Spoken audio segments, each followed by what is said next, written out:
You're listening to the Write Project podcast and radio program, a show about writing and modern Newfoundland author culture. This program is produced and recorded at CHMR FM 93.5 FM in St. John's, Newfoundland and Labrador, and is aired on other great stations in the province and elsewhere in the country. It can also be heard online at www.chmr.ca. I'm your host, Matthew LeDrew. Welcome to a very special episode of the Write Project podcast. Today, we've got a host of authors on to answer one of the most frequent questions that's asked of any author. We're asking them, what are common traps for aspiring authors? And today to answer, we have on Chelsea B., author of London Calling and Christmas Mornings. What are common traps for aspiring authors? There's a lot of bad writing advice on the internet. One of them is that, you see someone who's probably young, hasn't written a whole lot, and they're like, I have this idea, I want to write my first novel. How do I do it? And a lot of people will say, start with short stories, because they're shorter, therefore easier. Practice those a whole lot, get really good at those, and then write your first novel. And that makes me cringe every time I see it, and I try to correct it, because writing a short story is a different form than writing a novel or long. Well, it's not going to teach you structure, and a novel needs structure. Exactly. And you'll get really, really, really good at writing short stories if all you write is short stories, which is great. If your goal is to write novels, you're not going to get really good at writing novels until you write novels. And part of that is just people are afraid of being bad. You have to embrace the bad, and just you'll learn and grow, and that's great. And I think part of it also is, one of the most cliche pieces of writing advice is to write what you know. And that is the worst. You have to know what you write. But if I wrote what I knew... I find that write what you know results in a lot of boring lit fiction that doesn't end, because real life doesn't have set beginning, middle, and ends, so it just tapers off. Yes. Yeah. That's normally also when people try to pitch me their life story as a novel. Oh. And do you want to know how many times I've written someone's life story as a novel? Never. 0, because it's never a good novel. No. Normally it's not even that interesting of a life story. All right. Thank you very much. We have on the line J.E. Solo. What are common traps for aspiring authors? Let me see. Are you talking about as writer or in terms of trying to get published? Either, but I'm sure most of the listeners like to know about the publisher side of it, but honestly, either. Well, I've been doing a bit of editing lately, so that's been it's work I really enjoy, but it's also very instructive. You learn a lot when you start to look at things from that perspective. And I guess the big thing is, and coming from music originally, it relates in the same way that precision is very important with words. You can be poetic and go all over the place and describe anything or discuss anything, but you have to be precise. So that's one of the first things, even if it means being extremely simple. And in fact, simple is better. Less is more. So that's one thing, just from looking at things as an editor. Is, if you're having a run-on sentence, you need 2 sentences, and to really go for trying to be very precise with your words. And then in terms of publishing, not unlike music again, so, when I was back in the past, I've done a lot of work in music. I still work there, but I've really transitioned to writing. But it's very similar in terms of trying to find avenues and ways to get your work published. And I think there comes a point, there is this big illusion about publishing houses, big publishing houses, getting publishing deals. A lot of these deals really don't amount to a lot at the end of the day for the author. Which is just like music. Yeah. It's exactly like working in music. It's hilarious. And that, there's so much going on in independent publishing right now, and that there's a lot more available to people working with smaller presses and smaller enterprises. And because of what's going on in distribution with the internet, there are all kinds of accessible avenues. It's really all about distribution in the end. And there are massive distribution networks now that small companies and even individuals can access. And to think more independently, I think, in terms of wanting to get your work published, to not sit around and wait for some giant entity to maybe get back to you with a no. I spent a lot of time knocking on the wrong doors, and I really wasted a lot of time. For sure. Yeah, and I can't get that back, but now going with this small enterprise and, learning a lot about the accessible networks in independent publishing, I'm like, wow, why did I waste all that time? Yeah. Yeah, you're with the House of Zulu, right? House of Zolo. Yes. Zolo, sorry.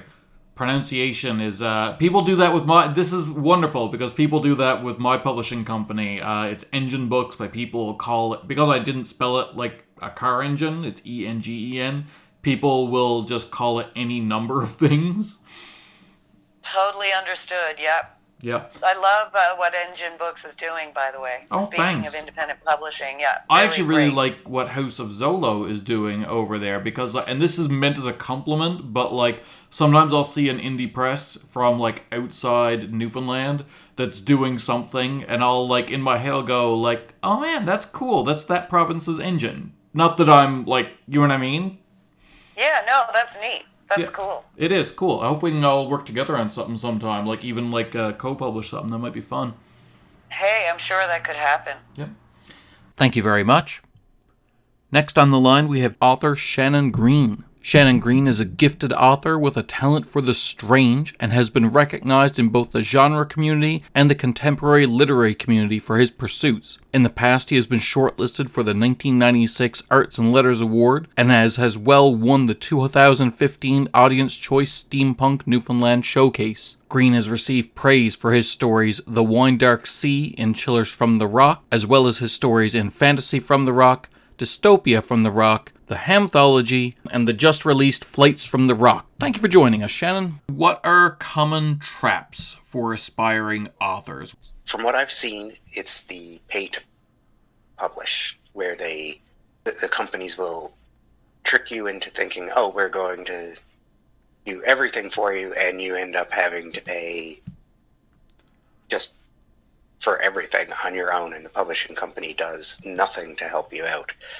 I understand there's investment involved on both sides, but if a company is saying, yeah, we'll publish X number of books for Y number of dollars, that's not a publishing company, that's a printer. Yeah. That is a huge problem. That's my top number one hatred thing in the industry right now. Absolutely. And it is a big problem, because you think you're getting published. And if you go into it thinking, okay, I need to find a printer, with your eyes open, great. Yeah. Printer can brand, you charge based on their rates.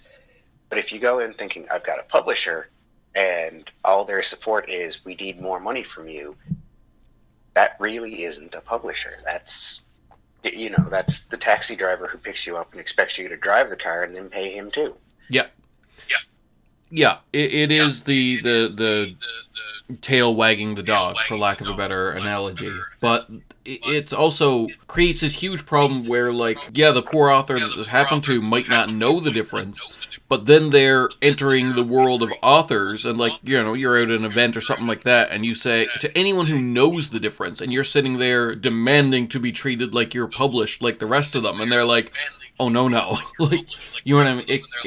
It's weird. It is. And it does create a weird divide where they think they're not Big House published, but they think they're a published author, and really they're an indie author or which is a fine. self-pub author. Totally fine. Just know what you I are. have no problem with those. Just, like you said, know who you are, know what side of this divide you're on. Yep. Thank you very much. Next on the line, we have Colleen Helme from Utah. She is the writer of the Shelby Nichols Adventures series. Colleen Helme, in your opinion, what are common traps for aspiring writers? What are things that some writers do and they get themselves caught up in things? I think something that I do, at least, I don't know about other writers, but for me, I always have to remember that I am showing what is happening rather than telling. And a few words that are keywords that really help are if you use the word was or when. Both of those words kind of indicate that you need to change the sentence a little bit because you're not showing, you're telling. So when you say when she walked in the door, that's easy. You say she walked in the door. Gotcha. Okay, yeah, that makes sense. And like this guy, well, and so a lot of times you do have to use was, but there are times when you can completely take it out and it can actually make that sentence more dynamic and fresh, and you're showing the work a lot better. I have to check my own work on that because I'm very familiar with like show don't tell, but I've never heard the was when thing before. That's yeah, I think that's something that I have noticed a lot in my own work, and I'll see a was and I think, okay, there's a better way I can write that sentence. Okay. All right. Without the was, and see, sometimes you can't if you're kind of doing a between scenes or something, but when you're right in the middle of the action, you don't want those in there. Okay. That's cool. That's a new one for me. I like that. Thank you very much. Next on the line, we have Tracey Waddleton, who is from Trepassey, Newfoundland. She recently just put out a book through Breakwater Books called Send More Tourists, The Last Ones Were Delicious, which is a collection of absolutely wonderful and hilarious and surreal and dreamlike short stories. I got sent this by someone at Breakwater and read through it, and it is just hilarious. Like, they sent it to me and said, "We have something that's up your alley, Matt." And I'm like, what? And they weren't wrong. It's pretty amazing short stories. But yeah, we have the author on right now. She's been getting great reviews from Brooke Davis and Joel Thomas Hines, and just a lot of awards buzz. She's been published in Riddle Fence, The Telegram, Newfoundland Quarterly, Paragon, the Cover Anthology. You are just blowing up. Oh, well, I don't know about that, but I'm really glad that you like the collection. Tracey Waddleton, what are some common traps for aspiring authors, mistakes that aspiring writers make, that kind of thing? Traps for aspiring authors. I think one of the main ones is thinking that you're really great when you start off and allowing criticism to really crush you.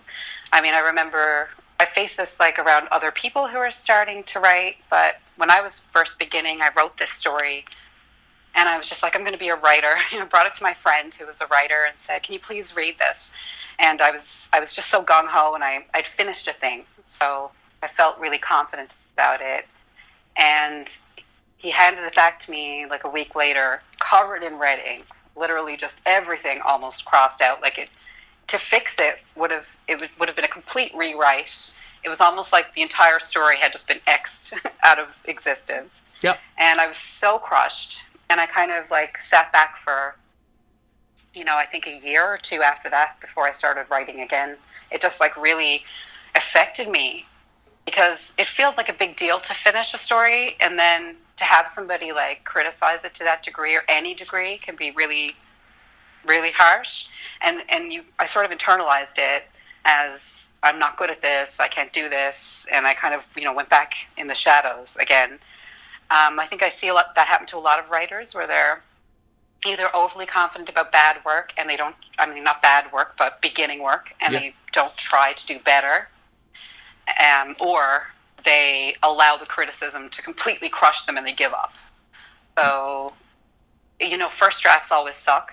Yeah. My friend had that on his wall of his office, and that really helped me following that incident, was understanding that, not everything you write is going to be perfect. And it doesn't mean you're bad.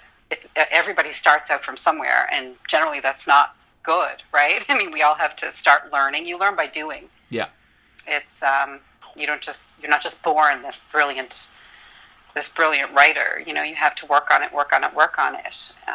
and you still fail. No matter how good you get, I imagine the best writers in the world are still failing at first drafts. They're not failing, but I think learning to fail is the key, and that's something that we don't see going into it at first, and it can really affect how we approach that, career, if you want to call it a career. Sure. But yeah. No, that's really Does good. That makes sense. That makes a lot of sense. Yeah. And also I think it's a lesson in, like, when people hand back the first draft, like you said, stereotypically covered in red marks. It's also, to me, a lesson in, like, maybe that story, maybe someone else would have loved that story, or maybe, it really did need all those red marks. I didn't read it. But to me, it can be a lesson in, like, an early lesson in not everyone's going to like your stuff, and that's okay, Yeah, it's true. Not everyone's going to like your stuff. Even if they do like your stuff, they might not like that particular story that you wrote or that particular character. There's so many elements, like when you're submitting to magazines or journals, there's so many factors that come into play that can lead to a rejection, that you have to learn how to fail. I think that's the key, is letting yourself write and make mistakes, and when you see it on the page, to keep going. And when you hand it out to somebody else, to know what to take and what to leave as criticism as well. Like, stand up for what you believe in and what you've created, but to be also willing to listen to what's not working for the reader. It's a balance. Yeah. But I think the more you do it, you figure it out. The more criticism you take, and the more that you look at your own work and what you're trying to say. Because I think also, like, if you're trying to break ground or change things or play with form or be different, that also can cause people to reject you in the beginning. I think, was it Asimov was rejected 100 times or something on his first novel? Yeah. So, and kept going, right? Yeah. And so I think that's the thing, is people might say to you when when I was a kid, people would say, "Oh, you're such a great writer." And in my head, I was like, I'm a good writer. But then, and you write something and the other person's like, "No, it's terrible." And then you just like crushed, shivering in a corner, But I think that the thing about it is you can have those skills, but they have to be honed. And it's just, you have to write and write and write and write. And then you'll eventually get somewhere where you'll see that, this is where I'm aiming to be. This is what I'm trying to say, or this is my voice, I guess, like the discovery of your voice. And once you're there, then you get some confidence, and you're able to tell the difference between, what's unnecessary criticism and like jealousy or weirdness, and what's valid. And you can kind of pick and choose and hone your work better that way, right? Yeah, absolutely. That's really great. Sorry, the transitions between questions are always fun, but they never get stayed in. Okay, good, because I'm like hesitant to speak. I'm like, yeah, no. Thank you very much.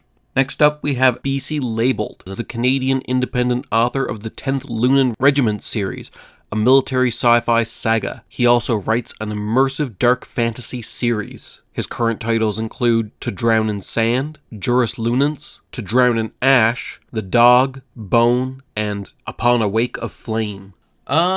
B.C. Laybolt, what are common traps for aspiring authors? Traps or pitfalls that young authors, and by young I mean new to writing, not necessarily young in age, fall into? Complacency about your grammar rules. Complacency about understanding that you're actually operating a business. Yep. Even if it's just you, it's your home business, and your name and your reputation are attached to this forever. So the idea that you're creating a product, it's no different from having a workshop and you do carvings and you put carvings out. If you use crappy spruce that splits in a year and doesn't hold up to time, no one's going to stop by your shop and buy your stuff. You have to take the time to learn the craft. And by the way, you never fully learn the craft. It's an eternal pursuit. You're always going to work on building the perfect sentence, but you're never going to get the perfect sentence. And that's okay, because if you focus on every project as being a learning endeavor, and that endeavor is going to be full of mistakes, that will then teach you what not to do in your next piece of work, then you're actually getting better every time. And that is what you should. That is what I would advise anybody starting out to shoot for. And you know, I'm nobody. I'm not any best-selling author. I'm not pretending to be. But what I do see from the fringes of the battlefield are a lot of people. One guy ran a YouTube video about how he got a best-selling novel. It's empty. He just formatted a picture of a cover and put out I think it's about 90 pages. And because he bought ads and got 5-star reviews and stuff, he flew to the top number one bestseller in business and quality, ironically. Wow. And he did that as an experiment to show people that it's not you're not going for gold stars. You're not doing this to win a game. You're either writing or you're not. And the sad part is, in 2019, you're capable. The technology is right there to produce a quality novel. Like, you actually can do that. You can hire an editor who hates working for Random House. I have one in Cincinnati, and she's awesome. And she just works freelance editing now. It's what she does. Yep. And it increases the quality of my product. So, Amazon has a formatter. Independent bookstores are having a problem. Like, I have trouble getting physical copies on the shelves because they say, well, you've kind of betrayed publishing because you've gone to Amazon. Amazon's my printer. They're nothing else. They don't do anything else for me, except sell the occasional book, which doesn't happen very often. Yep. So tailgate sales are how I'm even still doing this. But sales don't matter. It's your next project that matters, and as long as it's better than your last project, then shut up and get typing. So that's how I look at it. But that's how I'd frame it. No, that makes perfect sense. You might be interested. There was a experiment they did a few years back with awards bait books, books that a friend of mine divides it as there's books you want to read, and there's books that you feel like you should read. But, okay. You know what I mean? Like, this is a really, inspirational book. Anyway, so they put, one of the big two publishers from down in the States put a coupon in the back of all the first editions that basically, if you cut it out and mailed it in, you would be sent a rebate, and the book would end up being net free. Like, you would get a check for the cost of the book back. And they didn't say they were doing this. It wasn't in the very back page. It was one of the last. They sneakily put it between, the last chapter and the epilogue on purpose. It would seem like a print error, but they put it in on purpose because they wanted to know how many people of those who bought the book actually read it. What percentage do you think sent in the coupon in the first 2 years after publication, which is how long the coupon was valid for? Under 10. 0%. Oh my god. Literally, they didn't get one back. So when they printed the results, it was pretty funny, I gotta say. Yeah, that's amazing. Yeah, that's perfect. Thank you very much. Next on the line, we have Jamie Thomas on the line right now, all the way from Wenatchee, Washington. She is the author of Asperfell. Jamie Thomas, what are common traps or pitfalls for aspiring authors? Oh, goodness. I would say not being as informed as you need to be about the publishing process. If you do plan on getting your work published, I've talked to so many writers who are just shell-shocked when they find out how laborious and how long and how difficult it can be to break into that world. Also, I think this concept of writer's block. I think it is really important for aspiring or young authors to realize that you should force yourself to write, Yeah. What you write may be absolutely terrible.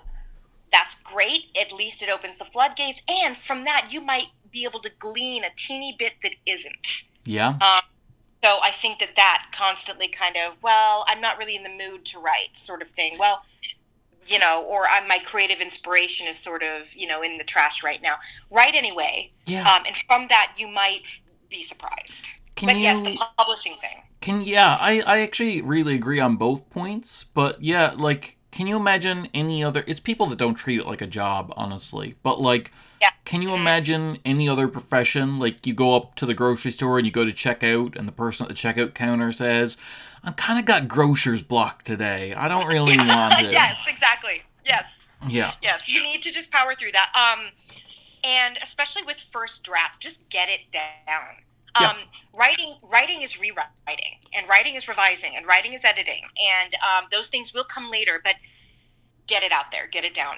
I have to actually remind myself constantly that I need to be doing that.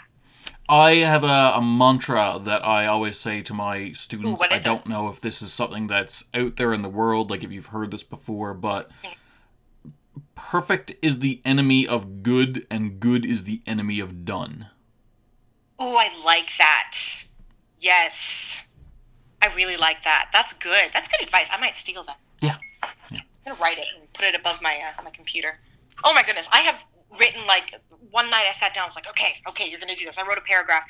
Next morning I woke up, oh my goodness, it was absolutely terrible except for like one sentence. And I kept that and then was able to rework that in and keep going with that. And I thought, oh, it wasn't a total waste after all. No, nothing's a total waste. Even if you learn the wrong way to do it, it's not a waste. Oh, I know. Yes. Yeah. All right. Thank you very much. Next up, we have Tasha Madison, the author of Fabric of a Generation. Tasha Madison, what are common traps for aspiring writers? Traps or pitfalls that authors get themselves into early in their writing or publishing careers? I think a lot of it is self-inflicted. I think probably the common one I hear is, I don't have time to write. Yep. There's so many things going on in my world. I just don't have time. And then sometimes we say it to ourselves as writers, but I think because I've worked in so many different, backgrounds and communications, I think one of the things that I realized very early on is you always have time. It's just a matter of your choices. I mean, life is always about choices. So if you don't have time to write, wake up 2 hours earlier and write. Yep. Right before you start getting ready. If you don't have time, stop watching, 2 to 3 hours in the evening and replace your TV time with writing time. Yep. If you work long hours, write during your lunch break. I've done that before, worked really long hours and wrote during my lunch break at work. Yep. It's your time. So I think a lot of it is the choices you make. So I think that's probably one of the main pitfalls that I hear, especially young writers say, is I just don't have time. And I'm like, yeah, you do. You just got to make some hard decisions, and sometimes it involves making some sacrifices. What are you more passionate about? You more passionate about watching that new episode of Game of Thrones, or do you want to get some more writing time in? Yeah. No, that's very true, and I find I get the same argument with children, where it's like, oh, how would you find time for children? How do you find time to do all the things that you need to do in the run of a day when you have children? The difference being, when you have a child, you can't not make the choice. Like, if you don't do what needs to be done, then at some point the government comes in and says you can't have that child anymore. But when it's writing where it's only self-inflicted, it's only you have the ability to go, no, I am going to watch that episode of Game of Thrones. Yeah, absolutely. I think it's easier to do when you're not disciplined. Yeah, absolutely. Okay, good answers. Thank you very much. Next on the line, we have Kayla Krantz, who's calling in from Detroit. She's originally from Houston. She writes the Rituals of the Night series. What are common traps or mistakes that aspiring authors make? I think the biggest mistake that aspiring authors make is assuming that their first draft is going to be perfect. No first draft is perfect. Everything always can use more work, can use more eyes looking over it. Everything can use a second and a third draft to get better. Like, nothing's ever perfect on the first go. No, it's very true. And that's, I know far too many young authors that do just fall in love with their first draft. You're right. All right, well, thanks for coming on again. For all of you, we'll be here again next week at 4:30 Newfoundland time or online at chmr.ca. Please tune in and we'll talk more about writing culture in Newfoundland.